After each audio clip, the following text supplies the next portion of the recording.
নমস্কার, আমি অনন্যা ফ্যামিলি ব্লগে নতুন একটা ভিডিওতে সবাইকে স্বাগত জানাই। আজ নতুন একটা দিন, সোমবার, আর আমি রয়েছি বাবার বাড়িতে। এটা হলো আমার বাবার বাড়ির শিব মন্দির। আর আমি বিয়ের আগে থেকেই সোমবার এই দিনটিতে শিবের বার করি। যেহেতু বাবার বাড়িতে রয়েছি, তাই ভাবলাম আজকে সকালে স্নান করে বাবার কাছে একটু পুজো দিয়ে আসি। সেই মতো স্নান করে একটি নতুন ছাপা শাড়ি পরে চলে এসেছি। আর মন্দিরের যিনি পুরোহিত, উনিও চলে এসেছেন পুজো করার জন্য। প্রথমে উনি মন্দিরটাকে ধুয়ে নেবেন, তারপরে পুজোর যা জোগাড়জান্তি সেগুলো করে পুজোতে বসবেন। এখন এই ঠাকুরমশাই পুজো করেন, আর আমি দেখেছি এনার আগে এনার বাবা পুজো করতেন, এখন মাঝে মধ্যে এনার ছেলেও পুজো করতে আসেন। আর আমাদের বাবার বাড়ির মন্দিরটা অনেক দিনের পুরনো। বাবার দাদুর বাবা বা এইরকমই কেউ একজন মন্দিরটা স্থাপন করেছিলেন। এখন এই মন্দিরের শরিক হচ্ছে আমাদের বাড়ির 4 দাদু। কয়েক মাস করে প্রত্যেকের বাড়ি পড়ে।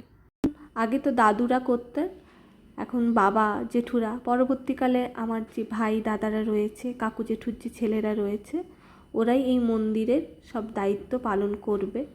এখন বাবারাই করছেন। আর রোজ মন্দিরে নিত্য পুজো হয় সকালে, আর সন্ধেবেলা সন্ধে দেওয়া হয়। বাড়ির যে কেউ এসে সন্ধে দিয়ে যায়। আর রোজ সকালে যে নিত্য পুজোতে ফুল, বেলপাতা, দুধ, আতপ চাল, বাতাসা, কলা আর লাল চন্দন দিয়ে পুজো করা হয়। আর অন্যান্য দিন যেমন হচ্ছে বিভিন্ন সোমবার বা শ্রাবণ মাসের প্রত্যেক সোমবার, নীলের দিন গ্রামের মানুষ বা পাশের গ্রামের মানুষরাও এসে এই মন্দিরে পুজো দেয়। বাড়ির সবাই এসেও অঞ্জলি দেয় ওই দিনগুলো। আর মাঝে মধ্যে দই মধু দিয়েও বাবাকে স্নান করানো হয়। বৈশাখ মাসে বেলপান্না দেওয়া হয়।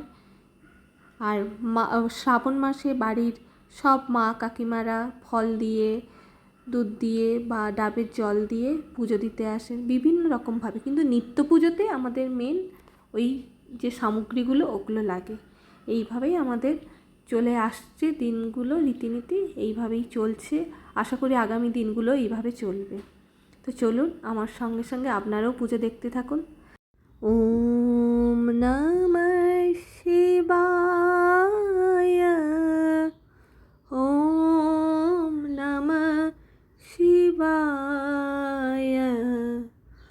ওম নমঃ শিবায়, ওম নমঃ শিবায়, শিবায় নমঃ,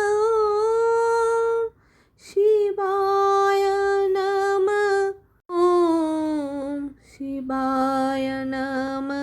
প্রথমে আজ বাবাকে দই মাখিয়ে তারপরে দুধ দিয়ে স্নান করিয়ে দেওয়া হচ্ছে। এইভাবেই মাঝে মধ্যে দই দিয়েও স্নান করানো হয়। এই যে নন্দী মহারাজকে ঠাকুরমশাই ফুল দিয়ে দিচ্ছেন। জয় বাবা নন্দী। ভাইও ছিল আমার সঙ্গে মন্দিরে, ওই ভিডিওগুলো করে দিচ্ছিল। তারপর এই যে পুজো শেষে এবার বাবার কাছে অঞ্জলি দিয়ে দেবো। বাবা সবাইকে ভালো রেখো, সুস্থ রেখো। সবাই বাবার কাছে প্রার্থনা করবেন যে আপনারাও যেন ভালো থাকবেন, সুস্থ থাকবেন, সবাইকে ভালোও রাখবেন। এইবার সবার শেষে বাবার চরণে ফুল দিয়ে প্রণাম করে নিলাম। আজ এই পর্যন্ত, দেখা হবে আবার একটা নতুন ভিডিওতে। আর লাইক, শেয়ার, কমেন্ট তো অবশ্যই করবেন। আর আপনারা যদি একটা লাইক করেন, আমার পরবর্তী দিনে বা নতুন একটা ভিডিও বানাতে অনেকটা উৎসাহ জাগে। আর নতুন হয়ে থাকলে অবশ্যই সাবস্ক্রাইব করবেন, ভুলবেন না কিন্তু। তাহলে চলুন, আজ টাটা।